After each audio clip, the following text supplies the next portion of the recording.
사랑하는 성도 여러분, 우리의 삶은 평생 학습이라고 말을 하죠. 태어나서 죽을 때까지가 사실 배움의 연속입니다. 네, 마찬가지로 우리의 신앙하며 살아가는 삶도 평생을 배움의 연속으로 이어가는 삶이라 해도 틀리지 않을 것입니다. 우리 앞서 살아갔던 믿음의 선배 중에 사도 바울은 표대를 향한 이 신앙을 그렇게 고백하였습니다. 내가 이미 얻었다 함도 아니요 온전히 이루었다 함도 아니라 오직 내가 그리스도 예수께 잡힌 바 된 것을 잡으려고 달려가노라. 경주자로 자신을 비유하고 있죠. 그 다음에 유명한 구절이죠. 같이 읽어볼까요? 표대를 향하여 그리스도 예수 안에서 하나님이 부르신 부름의 상을 위하여 달려가노라. 여러분 계속 달려가고 계십니까? 네. 자전거가 넘어지지 않는 비결은 계속 페달을 굴리는 방법밖에 없죠. 우리의 신앙이 기본의 훈련과 계속되어지는 은혜의 공급을 통하여서 천성을 향하는 이 여정이 중단 없이 이어가게 되기를 바랍니다.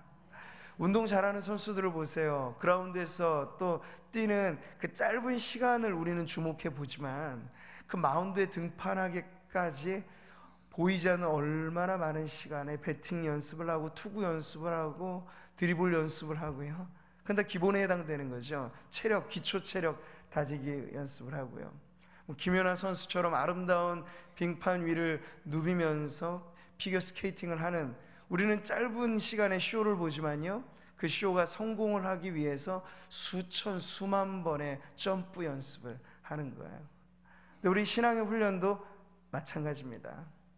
공개적으로 드러나는 짧은 시간에 우리의 진가가 드러나기보다도요, 이렇게 우리가 서로가 서로를 얼굴과 얼굴을 맞대어 보는 이 자리에 이르기 전에 각자의 삶의 자리에서 신앙의 기본기를 얼마큼 계속 다져가느냐 하는 것이 관건입니다. 훈련은 유사시를 대비하여서 하는 것이죠. 우리는 전쟁을 늘 사실 그 위험 앞에 도사리고 있기 때문에 군인의 징집 명령을 국가로부터 받는 것이고요, 훈련을 하는 것이죠. 근데 그런 훈련은 평화로운 시기에는 큰 의미가 없어 보이지만 전쟁의 위기가 발발하면 진가를 발휘하게 되는 것입니다. 우리 신앙의 삶에 이와 같은 기본의 다짐, 훈련, 이것이 매우 중요한데요, 우리가 그런 의미에서 계속해서 한 구절의 말씀에 여러 질문들을 하는 것입니다. 기본 중에 기본이라고 할 수 있는 복음에 대해서, 구원에 대해서, 그리고 믿음에 대해서 묻는 것이죠. 신자 되기 원합니다. 진심으로, 진심으로. 그런 찬송도 부르잖아요. 이미 신자인데 왜 이런 찬송을 계속 불러야 할까요? 우리의 믿음을 끊임없이 점검해야 할 필요가 있기 때문이죠. 내가 바로 이 길에 들어섰는가? 이 길을 제대로 걷고 있는가? 성경에도 말씀합니다. 너희가 믿음에 서 있는가 스스로 시험하여 보라고 말입니다. 그래서 우리는 성경 전체를 통하여 우리 교회 생활, 신앙 생활을 합쳐서 이것이 믿음이라고 하는 길 위에서 걸어가는 여정임을 잊지 않고 그 질문을 스스로 해보아야 하겠습니다. 내가 믿음의 길 온전히 걷고 있는가? 라고 말이죠. 은혜의 복음이 출발점이라면 구원은 결승점입니다. 그런데 그 출발에서 결승점까지 이어지는 긴 여정이 바로 믿음의 길이라고 할 수 있겠습니다. 그래서 많은 사람들이 복음을 듣지요. 그리고 누구나 천국은, 그 내세에 대한 관념은 틀릴지라도 사람들은 다 천국을 희망합니다. 그런데 천국문에 이르러 못 보는 사람들이 생길 거예요. 왜 그럴까요? 원하지만 그 바른 정도를 걸어가지 못할 때 천국문에 이를 수 없는 것이죠. 그 문은 아주 누구에게나 열려질 것 같은 문입니다. 그런데 자세히 들여다보면 자그마한 이 열쇠 구멍이 보여요. 그 열쇠 구멍에는 믿음이라고 하는 키를 넣어야 열리게 되어 있는가. 이것이 바로 천국을 들어가는 비밀입니다. 여러분 안에 이 키가 있으신가요? 기독교 관련된 많은 이단들이 속출할 때 구원판이, 신천지니 다 우리의 믿음을 사실 흔드는 미혹입니다. 근데 그 모든 것들이 핵심의 진리에서 비껴난 것에서부터 시작되는데요, 성도들이 왜 그렇게 기존 성도들이 이단의 미혹이 되는가 생각해 보세요. 기본의 훈련이 강화되어 있지 않기 때문입니다. 성경을 바라보는 이해가 중심에서부터 확장되면 흔들림이 없어요. 그런데 이단이 공격해 오는 거 언제나 그 주변부에서부터 건드리는 거죠. 어떤 이단은 보면 창세기에 나오는 멜기세덱 가지고 이야기를 해요. 아주 신묘막측하게 막 풀어냅니다. 그런 거 보면 듣도 보도 못하고 관심 없이 살아왔던 성도들이 혹하는 거죠. 이거 뭔가 내가 정말 성경에 대해 잘 모르고 있었구나. 아니에요. 성경은 모든 말씀이 다 그리스도로 통하게 되어 있습니다. 많은 길들이 있지만 그 모든 샛길들이 다 지향하고 있는 건 그리스도예요. 그러니까 성경의 어느 구절을 대입해도 그것과 다른, 우리가 알고 있는 근본 구원의 진리와 다른 것이 들어오게 되면요, 거기에 대해서 여러분 귀 기울일 이유가 없는 것이죠. 근데 그런 분별을 어떻게 할 수 있냐고요? 바로 우리가 평상시에 믿음이 무엇인가 하는 것을, 이 중심의 진리를 붙잡고 있을 때 흔들리지 않을 수 있습니다. 이런 점에서 오늘의 질문도 아주 중요한 질문이겠죠. 오늘 바울이 이 핵심 구절인 로마서 1장 16절에서 믿음을 이렇게 말하고 있습니다. 내가 복음을 부끄러워하지 아니하노니. 같이 읽겠습니다. 이 복음은 모든 믿는 자에게 구원을 주시는 하나님의 능력이 됨이라. 네, 복음이라고 하는 건 하나님의 능력이죠. 구원에 이르게 하는 능력입니다. 근데 아무에게나 누구에게나 아니고요, 믿는 자에게. 그 믿는 자가 어떤 사람인지에 대해서는 누구나예요. 잘 살든 못 살든, 흑인이든 백인이든, 100년 전 사람이든 지금이든 상관없어요. 그가 믿는 자라면 구원하시는 하나님의 능력이 바로 우리가 붙잡는 복음인 줄 믿습니다. 자, 성경을 통해서 우리가 통틀어서 두 종류의 그 믿음을 알 수 있습니다. 하나는 첫 번째 출발선에 이르는 믿음이라고 할 수 있겠어요. 바로 구원과 관련된 믿음. 이것은 비유컨대 사람으로 태어나느냐 아니면 사람 아닌 짐승으로 태어나느냐의 결정적인 차이를 내는 문제입니다. 사람으로 태어나야 그 다음에 사람다운 삶을 교육을 통해서 영유하게 되는 것이죠. 말도 배우는 것이고 사회적인 관습도 배우는 것이고, 그렇죠? 관계에 대해서도 익혀가는 것이에요. 그러나 아무리 힘세고 잘나 보여도 우랑우탄으로 태어나면 사람 구실을 아무리 가르쳐도 안 되는 거겠죠. 사람 말을 제대로 가르쳐도 앵무새, 구간조, 그냥 성대 모사를 할 뿐이지 알아듣는 건 아니에요. 그러니까 사람으로 태어나느냐 안 하느냐는 결정적인 문제입니다.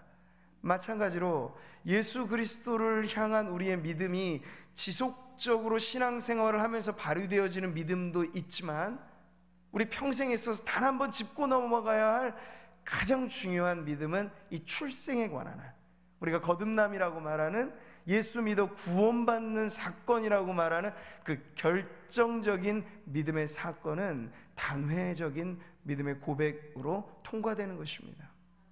자연의 출생하고도 비슷한 거예요.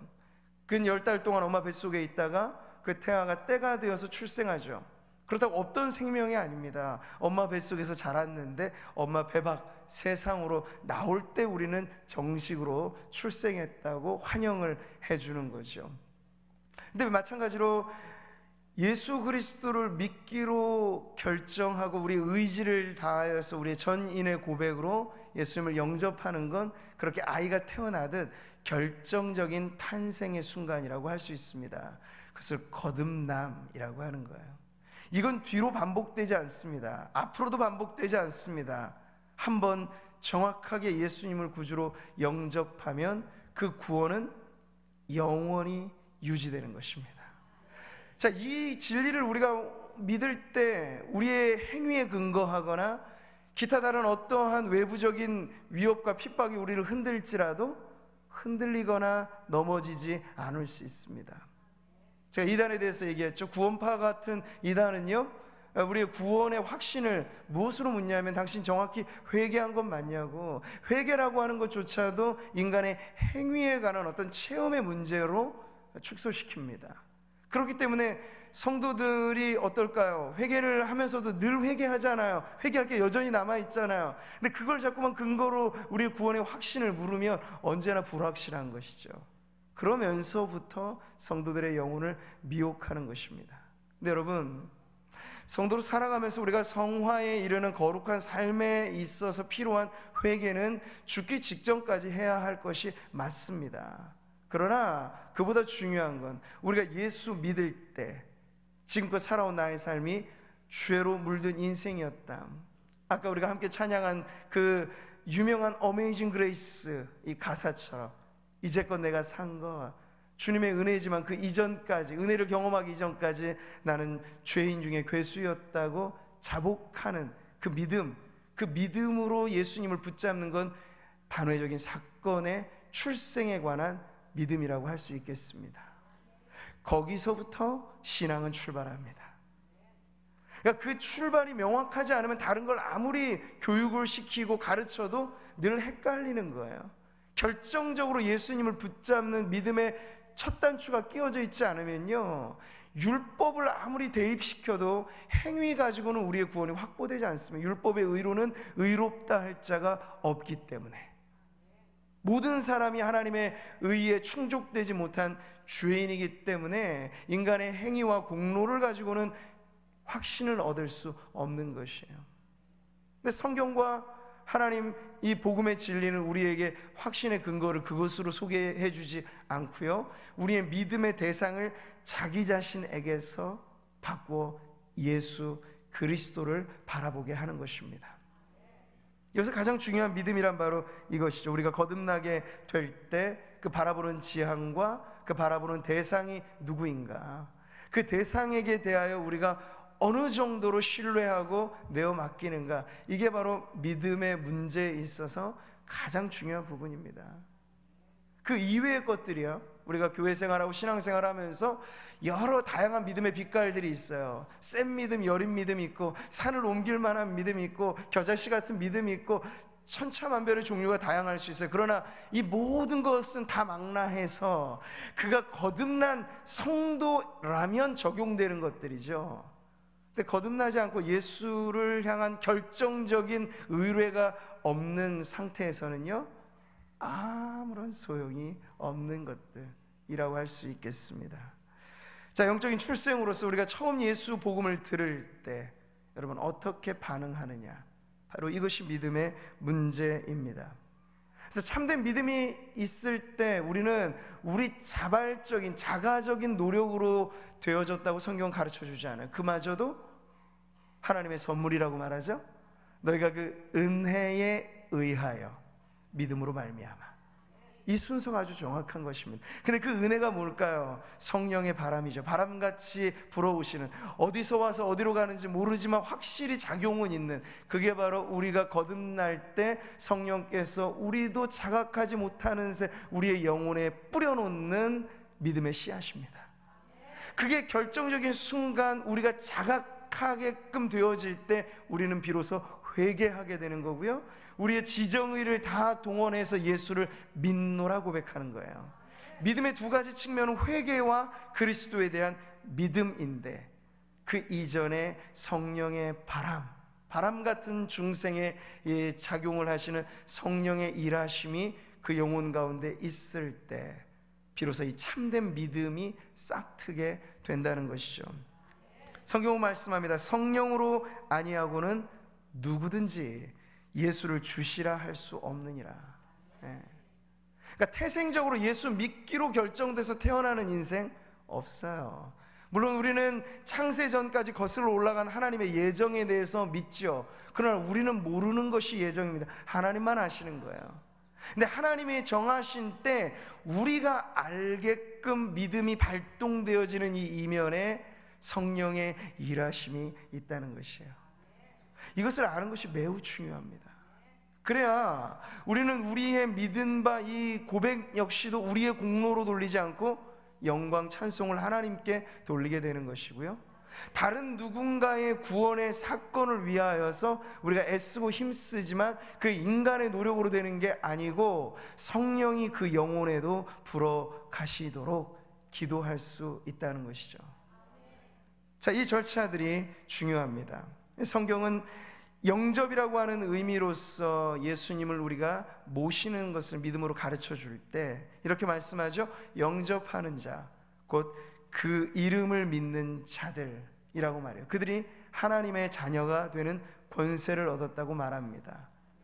예수님을 믿는다는 건 예수님을 영접한다는 것인데, 영접이라고 하는 건 하나의 그림처럼 보여지는 거죠. 어렵지 않아요. 믿는 게 형이상학적인 관념이 아니고요, 우리의 마음의 문이 열려지는 거예요. 오늘 호산나 찬양대가 잘 찬양했잖아요. 똑똑똑 노크하는 그 음성도 아무나 못 들어요. 성령께서 우리의 영혼의 귀문을 열어주시면 그 음성이 들리는 거죠. 아, 내가 문 밖에 주님을 너무 오래도록 모셔두었다. 계속해서 주님은 문 열어다오 문 열어다오 하에 오셨는데 그제서야 깨닫고 늦게나마 우리의 마음을 열고 어서 오세요 주님, 죄송합니다, 제가 너무 문 밖에 문전박대를 해드렸습니다. 회개하면서 주님을 Welcome to my world, 우리 내 세계에 초대하는 거야. 이전엔 내가 주인 노릇했던 세계, 내가 왕인 줄 알았던 세계, 여기에 마음의 보좌에 내가 내려앉고 예수님을 모시는 것이죠. CCC 사형리라고 하는 전도 책자를 보면 그림이 아주 정확하잖아요. 의자가 있어요. 그 의자 이전까지 내가 앉아 있어요. 그러니 모든 게 뒤죽박죽이에요. 원함이 있고 행함이 있지만 모든 게 뒤죽박죽이에요. 종교적인 생활이 있고 뭐 여러 가지 많은 것 있지만 질서가 안 잡혀 있어요.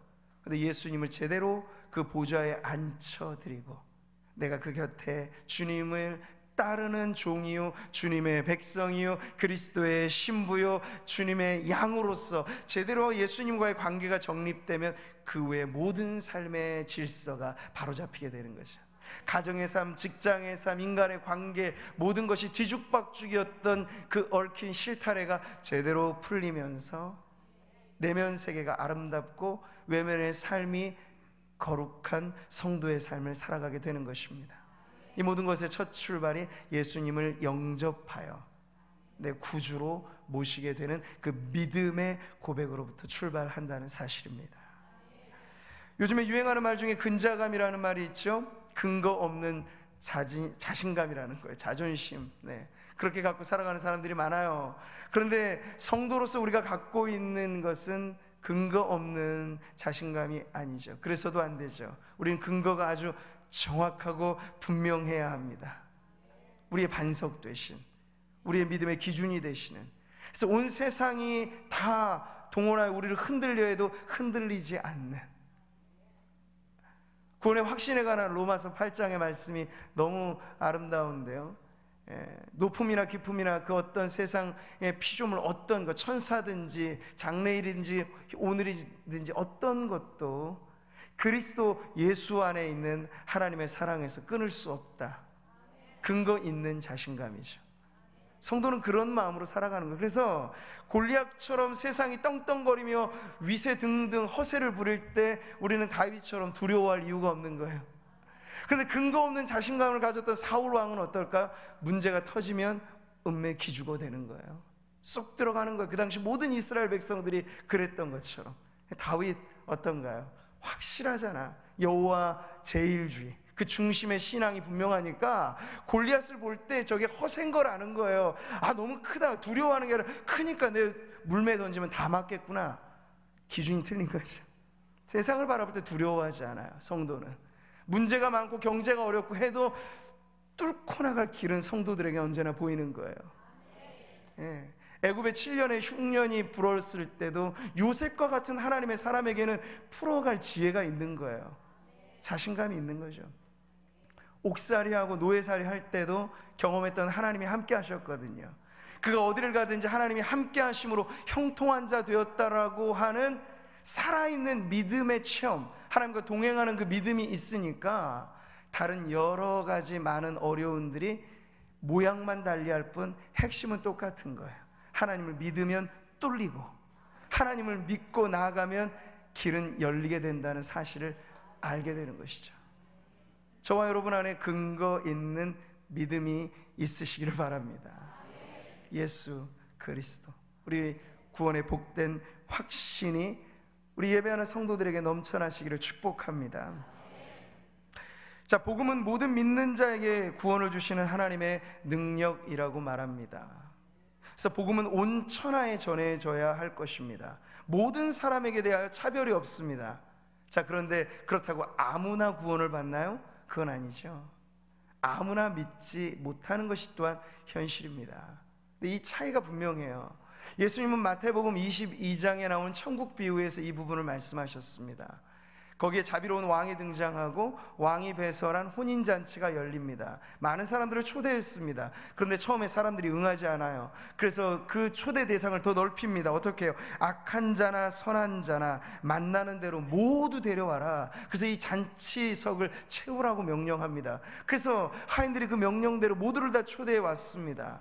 근데 눈에 띄는 한 사람이 발견되는 거예요. 어떤 사람일까요? 예복을 입지 않은 한 사람.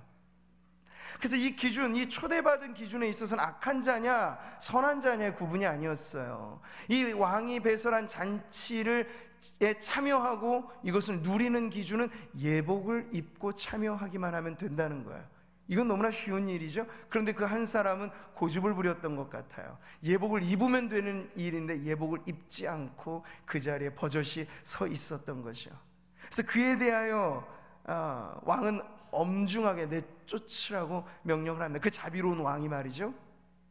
자, 이 예수님의 천국 비유가 바로 믿음에 관한 우리의 중요한 진리를 가르쳐 줍니다. 예수님은 이것을 정리하시면서 이렇게 말씀하셨어요. 청함을 받은 자는 많되 택함을 입은 자는 적다고 말이죠. 복음을 누구나 듣습니다. 그런데 예수 그리스도를 믿는다라고 하는 그 믿음이 없이는 아무리 자비로운 하나님이 열어놓으신 천국길이라 하더라도 못 들어간다는 거죠. 예복을 입느냐 마느냐의 문제는 바로 이것이에요. 우리 성도들이 입고 있는 단 하나의 거룩한 예복이 있다면 그게 뭘까요? 어린 양이 흘린 보혈로 적시어진 거룩한 우리 삶 그 자체죠. 여러분, 이것은 우리가 만들어낸, 우리가 이렇게 빨아서 세탁해서 만들어낸 옷이 아니에요. 예수님의 보혈로 씻겨진 우리의 모든 것. 예컨대 구약의 출애굽 사건을 생각해 보세요. 어린 양의 피가 좌우 문설주에 발려지는 것이 단 하나의 기준이었습니다. 어려운 말씀도 아니었어요. 죽음의 사자가 통과하는 기준을 하나님이 정하셨고 그 기준은 어린 양의 피를 문설주에 바르라는 것이었어요. 근데 거기에 대범하게도 누군가 모세를 통해서 이 이야기를 들었음에도 불구하고 그 피를 바르지 않았다. 그럼 어떤 일이 벌어졌을까요? 상상해 보는 거죠. 분명할 거예요. 유대인이냐 아니냐의 혈통의 문제를 떠나서 그 집에 피가 뿌려져 있지 않으면 그 밤에 장자가 죽임을 당했을 것이 틀림없습니다. 왜냐하면 애굽 왕 바로의 장자부터 시작해서 죽음의 사자가 지나갔기 때문에. 그러니까 하나님의 재판석 앞에서 이 세상의 고관대작은 설 자리가 없는 것입니다. 그 기준은 통하지 않아요. 정치력이 얼마나 좋았냐, 얼마나 권력이 대단했느냐, 유명한 인기 스타였냐, 아이돌이었냐, 그건 중요하지 않아요. 하나님의 재판석 앞에서는 이 예복을 입고 있느냐 아니냐를 보시는 거예요. 그 예복, 나를 위하여 죽으신 예수 그리스도의 보혈을 믿노라 하는 그 믿음. 나 믿노라, 나 믿노라, 보혈의 공로를.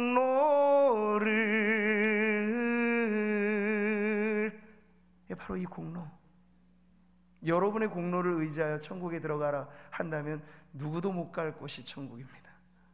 그러나 우리에게 열려진 복음의 초대는 다 오라는 거예요. 자랑할 것 없는 인생들 오고, 병든 인생들 오고, 찢기고 상한 인생들 다 오라는 거예요. 그리고 새로운 예복을 입으라는 거예요. 바로 우리를 위하여 흘리신 예수님의 그 피로 씻겨진 믿음의 고백은 바로 그 부분에서부터 새로운 출발을 하는 것입니다. 사랑하는 성도 여러분, 이 믿음은 그래서 반응이라고 말할 수 있겠어요. 예수님에 대한 전폭적인 반응이, 전인격적인 반응이죠.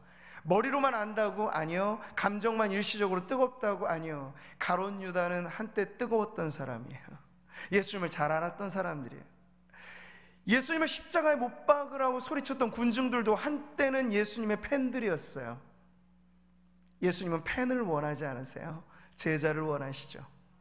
한때 팬이었던 사람들은 많습니다. 열광의 도가니에서, 인기 스타의 콘서트장에서 흥분의 도가니에 빠지는 것처럼 Jesus Christ 슈퍼스타라고 예수님에게 열광하는 사람들이 많을 수 있어요. 그러나 십자가 언덕 위에까지 오느냐, 그 흘리신 보혈을 믿느냐는 팬심으로 결정되는 게 아니에요. 전폭적인 반응이 중요합니다. 그냥 머리로 아는 정도에 대해서는 성경은 이렇게까지도 말해요. 내가 하나님은 한 분이신 줄 믿느냐? 잘하는도다. 그건 나쁘지 않아요. 그런데 이런 정도는 귀신도 도달할 수 있다고 얘기를 하죠. 귀신들도 믿고 떤다고 말해요. 귀신같이 한다 그러잖아요. 네. 귀신조차도 하나님이 어떤 분이신지를 지식적으로는 안다는 거죠. 예수님을 시험했을 때 마귀가 뭐로 시험하죠? 말씀으로 시험해요. 이단은 언제나 성경책을 들고 방문합니다. 그러니까 이거 가지고 식별이 되는 게 아니에요. 핵심의 진리를 붙잡느냐 마느냐의 싸움인 것입니다. 그렇기 때문에 우리는 우리의 전인을 통해서 우리의 마음은 뜨겁고 우리의 머리로는 예수님을 동의하고, 그러나 우리의 손가발이 움직이는 우리의 의지의 작용까지 해서 예수님을 주대심의 신앙 고백을 하는 것이죠. 예수님 나의 주님이십니다. 부활하신 예수님을 만난 도마의 고백이 그랬죠. 나의 주, 나의 하나님. 나의 주시고 나의 하나님이십니다. 그러니까 예수님을 구원자로 믿는 것뿐만 아니라 예수님을 주님으로도 믿는 거예요. 그러니까 구세주이신 거죠. 오늘날 많은 사람들의 편리한 신앙은 구원자로서 예수님은 환영합니다. 그런데 주인 대신 예수님에게 대해 불편하신 것 같아요. 근데 이게 분리된 개념이 아니에요. 구원 주세요. 구세 주세요. 주님은 우리에게 이제 새로운 권리를 갖고 계신 거예요. 우리는 주님이 좌하라면 좌하는 것이고 우하라면 우하는 것이에요. 그게 믿음이죠. 사랑하는 아들 독자 내 이삭을 번제로 바치라. 이성적으로는 이해될 수 없는 명령이죠. 근데 아브라함은 이게 사단의 속삭임이 아니라 하나님의 음성인 걸 알았어요. 평생 살아오면서 교제했으니까. 그래서 그때 결심을 하죠. 하나님 무슨 뜻이 있겠구나. 나는 그 다음 길은 모르지만 주님이 바치라고 하면 바쳐야지. 그 아들까지 바칠 때 하나님이 인정하셨죠. 네가 이로써 나를 경외하는 줄 내가 알겠다. 그 이후로 아브라함의 이름은 찬연히 빛난 믿음의 조상이 되었습니다. 믿음의 본질이 바로 그것이에요. 내 중심부에 있는 내 심장까지도 주님 앞에 드릴 준비가 되어 있는 것. 그러니까 사랑하는 성도 여러분, 믿음이라고 하는 걸 절대 유아적인 신앙의 단계에서만 치부할 문제가 아니죠. 우리의 목숨이 달린 문제입니다. 천국에 넘어가느냐 마느냐의 문제이고요. 살아있는 동안 우리의 신앙이 어떻게 존재하느냐를 결정짓는 이 모든 것이 바로 믿음이란 무엇인가의 그 질문이죠. 믿음은 점진적으로 변하면서 또 극적인 변화를 일으킵니다. 복음이 전해지는 모든 현장에서 여러분 똑같은 반응이 나오지 않는 것이 현실이죠. 사도행전의 역사를 보면 복음이 왕성하게 역사를 합니다. 그런데 모든 사람이 믿은 건 아니었어요. 사도행전 2장의 베드로는 한 번의 설교로 3,000명의 회심자를 얻었습니다. 그야말로 그물이 찢어질 정도로 사람을 낚는 어부로서 베드로가 활약을 하기 시작한 거죠. 근데 베드로 못지않게 아주 훌륭한 설교를 하였고 구속사를 꿰뚫는 명설교를 하였던 스데반의 설교에 대해서는 반응이 전혀 달라지죠. 베드로보다 스데반이 못했기 때문이 아니에요. 베드로보다 스데반이 부족한 게 있기 때문이 아니에요. 어쩌면 설교의 내용은 스데반의 설교가 더 훌륭했을지 몰라요. 근데 반응은요, 사람들이 귀를 막고 이를 갈고 소리를 지르며 돈을 들어 스데반을 쳐 죽였습니다.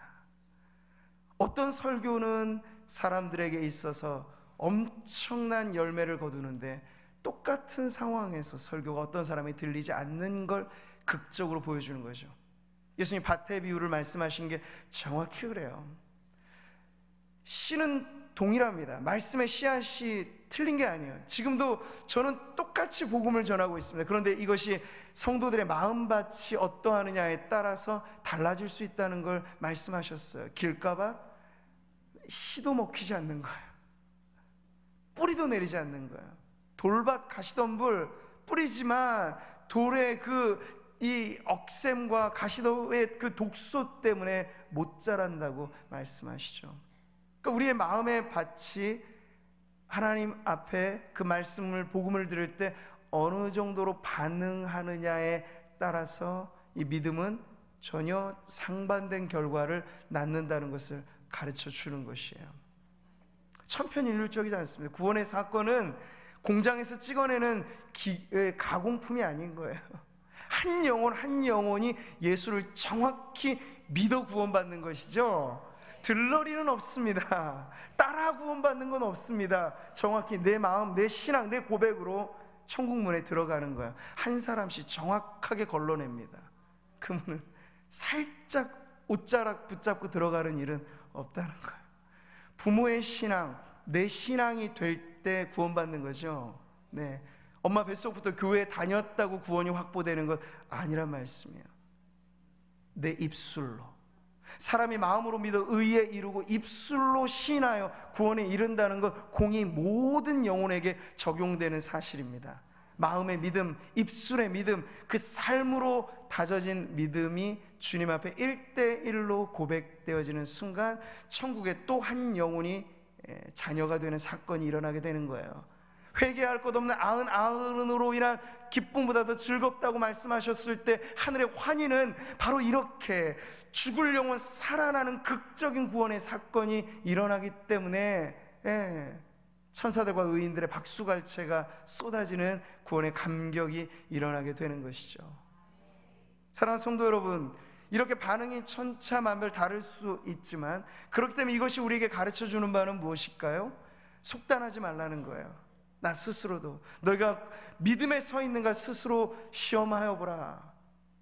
늘 언제나 하나님의 말씀 붙잡고 우리는 외줄 타는 줄다리기처럼 그렇게 걸어가는 것입니다. 천성을 향한, 이건 확신의 문제를 제가 흔드는 것이 아니라 늘 우리의 태도를 말하는 것이에요. 어제의 믿음, 오늘의 믿음, 내일의 믿음이 늘 예수로 향하여 걸어가기를 힘쓰는 것. 진리는 여러 타협 아닌 하나의 고든 길을 우리에게 보여줄 뿐인데 예수의 길로 걸어가는 매일의 선택을 강조하는 것입니다. 뿐만 아니라 우리가 타인을 바라보는 눈에 있어서 이것은 교정해 줍니다. 속단하지 말라는 것이에요. 그 사람 마지막 순간까지 그 사람 구원받은 사람인지 아닌지 우리는 몰라요. 우리가 한 번 복음 전했다고 그 복음의 현장에서 거부권을 행사한 사람들에게 대해서 저 사람 하나님 구별하신 사람이 아닌가 보네, 그렇게 말할 수 없어요. 십자가 한편에 달렸던 강도, 양편의 강도가 있었는데 한편에 달린 강도는 죽기 일보 직전에 천국 문에 들어가잖아요. 주 예수여 당신의 나라 임하실 때 나를 기억하소서. 강도 평생에 한 건 이 말 하나밖에 없었어요. 근데 그 말이 아니었죠. 믿음의 고백이었죠. 예수를 의존하는 제대로 된 믿음이었어요. 그래서 주와 함께 낙원에 처음 등극한 사람이 바로 그 강도 아니었을까요? 오늘 네가 나와 함께 낙원에 있으리라. 네. 그러니까 죽기 직전까지 우리는 타인에 대한 신앙 구원에 대해서 속단할 수 없습니다. 그렇기 때문에 우리가 할 수 있는 유일한 일은 복음을 전하고 나누고 기도하고, 변하지 않았다? 그러면 또 전하고 기도하고 나누는 것이죠. 우리 가장 가까이에서 은혜의 사각지대에 놓여 살아가는 가족들을 바라볼 때 안타까움, 답답함이 우리 모두에게 있겠지만요, 우리의 평생의 싸움은 이것이에요. 바로 그 영혼이 때가 되어 주님께서 영적인 귀를 여시고 눈을 여셔서 살아계신 하나님을 믿음의 눈으로 바라보고 그 복음에 귀 기울여 반응하게 될 그날에 이르도록 우리는 도와주는 역할을 끊임없이 하는 것이죠. 출생이란 산모와 태아의 문제이겠지만 제3자도 거기에 개입될 수 있어요. 산파의 역할이 바로 그렇습니다. 마가복음 2장에 보면 중풍병자의 사건이 나옵니다. 중풍병자로 말하자면 구원받지 못한 한 죄인을 극적으로 보여주는 사람이죠. 스스로 반응할 수 없어요. 걸을 수도 없어요. 침상에 누워있을 뿐이에요. 가망 없는 인생이에요. 그런데 다행인 것은 그를 사랑하는 친구들이 있었어요. 그래서 예수 그리스도에 대한 믿음은 그 친구들이 갖고 있었어요. 이 내 사랑하는 친구를 예수께로 인도만 할 수만 있다면 그분이 고쳐주실 텐데 이 믿음을 가지고 할 수 없으니 우리 침상째라도 들고 가자. 친구들이 그 믿음을 발휘한 거예요. 그래서 침상째로 가죠. 난관이 얼마나 많겠어요. 그런데 다 극복하면서 마지막에는 지붕까지 뜯어내는 창의적인 발상을 하는 거예요. 누구도 시도하지 않았어요. 문이 닫혀있고 지붕도 막혀있으면 끝이겠구나. 아니요, 갈망이 있는 사람은 지붕도 뜯어내는 거예요. 그래서 결국에는 예수께로 어떻게 해서든지 인도하자. 네. 어느 분 그런 신앙 간증 갖고 계시더라고요. 우리 집사님 아는 중에도 남편 새벽 기도에 나오지 않고 예배에도 참석하지 않는데 새벽 예배에 참석하면서 신발을 가슴에 고이 품고, 주님, 이번에는 이 신발만 가져왔지만 다음에 이 신발 주인이 오게 하소서. 그런 마음의 기도를 갖고 남편과 언제든지 같이 하고자 하는 마음으로 기도하면서 기회가 되면 복음을 전하고 그렇게 하였더래요. 근데 어느 순간 하나님께서 인도해 주실 때 그 남편이 더 빛난 믿음으로 하나님 앞에 서 있는 모습을 보면서 하나님 앞에 감사하는 고백을 들었습니다. 사랑하는 성도 여러분, 우리가 믿음이란 무엇인가를 말할 때 이것은 관념적인, 형이상학적인 이야기를 하는 것이 아닙니다. 믿음을 신념으로 제가 이야기하는 것이 아닙니다. 이건 정확히 우리 영적인 삶에 있어서 아주 필수적이고, 우리가 다른 사람들과의 관계 속에서 아직까지 이 믿음의 길에 이르지 못한 사람들을 어떤 마음으로 바라보아야 하는지를 말하는 아주 실질적인 신앙의 문제입니다. 그런 점에서 저와 여러분, 우리 자신이 침상에 누워있는 중풍병자였던 시절을 잊지 마십시오. 나의 공로 아무것도 없습니다. 우리는 그저 수술대 위에 오르는 심정으로 의원 되신 예수님의 손만 바라봤던 인생이었습니다. 그분이 해결해 주셨죠. 죽을 병을 살리고 영벌에 처할 인생을 영원한 생명의 길로 인도해 주셨습니다. 우리가 그때 그 심정을 안다면 지금도 스스로 어찌할 수 없는 인생들을 바라볼 때 이 중풍병자를 데려왔던 친구들이 가졌던 믿음을 우리가 가져야 하겠습니다. 나는 할 수 없고 내 힘은 약하지만 데려가자. 예수께로 가면 주님이 고쳐주실 거다 하는 그 믿음을 통하여서 돕는 믿음과 그 자신이 갖고 있는 믿음이 하나 되어 하나님께서 구원이라고 하는 걸작품을 만드실 때 해당되어지는 이 말씀, 우리가 알거니와 하나님을 사랑하는 자 곧 그의 뜻대로 부르심을 받은 자들에게는 모든 것이 합력하여 선을 이루게 되는 그 역사가 이루어질 줄 믿습니다. 이미 그 자리에 이르신 분들은 기뻐하십시오. 누구도 흔들 수 없는 구원이 우리의 것이 되었고, 이 세상의 지위는 변동이 많고 부는 오락가락하고 흔들리는 것 많은 세상이고 위태롭지만 우리의 영혼이 여전히 소망의 닻을 내릴 수 있는 까닭은 우리를 지키시고 보호하시는, 낮이나 밤이나 우리와 함께 하시는 예수 그리스도를 우리가 믿음의 주요 온전케 하시는 이로 바라보기 때문에 내 영혼 평안해, 내 영혼 평안해 찬양할 수 있는 줄 믿습니다. 평강을 누리는 복된 삶, 그것은 바로 믿는 자에게 주시는 축복입니다.